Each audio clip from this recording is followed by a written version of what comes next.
bila kita bercerita hari ini Karina, bila kita bercerita tentang minda yang sejahtera, apa yang saya maksudkan dengan minda yang sejahtera ialah kita bercerita tentang temanya kesihatan mental. Jadi bila kita kata minda yang sejahtera, maksudnya kesihatan mental yang baiklah. Mentalnya sihat, mindanya pun sejahtera, insya-Allah. Sebenarnya Karina, bila kita bercerita tentang kesihatan mental, minda yang sejahtera ni Karina, sebenarnya saya kan bila kita cerita tentang remaja masa kini, anak-anak murid kita kat rumah sekarang, sebenarnya saya sangat kesian tau. Bila kita bercerita tentang remaja, terlalu banyak mereka punya dugaan, mereka punya ujian. Kita dulu Karina, bila kita zaman kita sekolah kan, kita cuma perlu belajar, kan? Dahlah belajar balik rumah macam tu je. Sekarang murid sekarang mereka kena belajar, mereka kena menghadapi pandangan masyarakat terhadap mereka di media sosial kan, pandangan ibu bapa terhadap mereka di rumah, macam mana mereka nak diterima di sekolah, tambah pula sekarang tentang PDPR. Terlalu banyak sebenarnya dugaan, ujian, cabaran untuk remaja-remaja dekat rumah sekarang. Jadi sebenarnya mereka sangat ada satu generasi, yang kata satu generasi yang sangat-sangat mencabar, sangat banyak cabaran, sangat banyak dugaan. Jadi hari ini kita nak berkongsi, cikgu nak berkongsi dengan anak-anak murid dekat rumah semua, macam mana serba sedikit kita nak hadapi cabaran dugaan supaya minda, supaya kesihatan mental anak-anak murid dekat rumah ni terjaga dan sejahtera. Dan sebenarnya Rina, nak tahu kenapa bila kita cakap tentang kesihatan mental ni, kenapa dia penting? Sebabnya bila kita punya dalaman ni tak sihat, bila mental kita tak sihat, terganggu, dia akan nampak dekat luaran tau. Kebanyakan masa murid-murid yang ada masalah gangguan kesihatan mental, ada masalah keresahan kan, anxiety, ada masalah depression, kemurungan, dia akan terzahir tau, terzahir dekat rupa.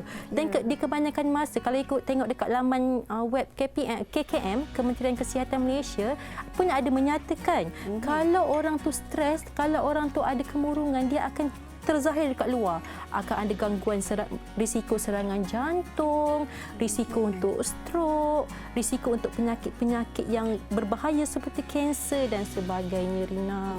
Kesan yang sangat besar sebenarnya cikgu kalau kita tak jaga minda kita ini supaya dalam keadaan positif dan juga sejahtera. Saya tertarik bila cikgu sentuh tentang PDPR. Ini adalah satu norma baru dalam dunia pendidikan. Kalau kita lihat, dahulunya memang mudah cikgu. Kita ada pengajaran dan pembelajaran secara bersemuka. Kita dapat berinteraksi dengan kawan-kawan kita dan kita sendiri sebenarnya rasa lebih terbuka untuk melakukan apa saja aktiviti. Namun bila adanya PDPR, segala-galanya bergantung pada diri sendiri. Ini yang memberikan bak kata cikgu tadi, tekanan, kemurungan dan juga keresahan. Dari sudut begini, bagaimana sebenarnya kita nak melihat murid-murid ini supaya menjadikan ia sebagai satu pembelajaran yang menyeronokkan dan membina minda yang sejahtera? Okey, bila kita cakap tentang PDPR ni Karina kan, sebenarnya kita tak boleh lari dari gadget, betul tak? Bila kita cakap pasal PDPR, nak tak nak mesti ada gadget, mesti ada internet.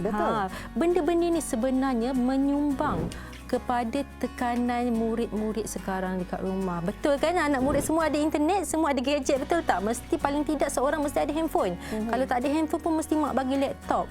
Ada anak murid saya Karina, dia dah lah ada handphone. Mak dia bagi pula laptop. Semata-mata untuk anak dia belajar bersungguh-sungguh. Tapi nak tak nak sebenarnya bila dah ada internet Karina, bila dah ada gadget, nak tak nak kita akan murid-murid sekarang akan pergi benda lain lah, seperti media sosial, permainan video dan sebagainya. Ini sebenarnya menyumbang kepada tekanan yang murid-murid hadapi sewaktu PDPR.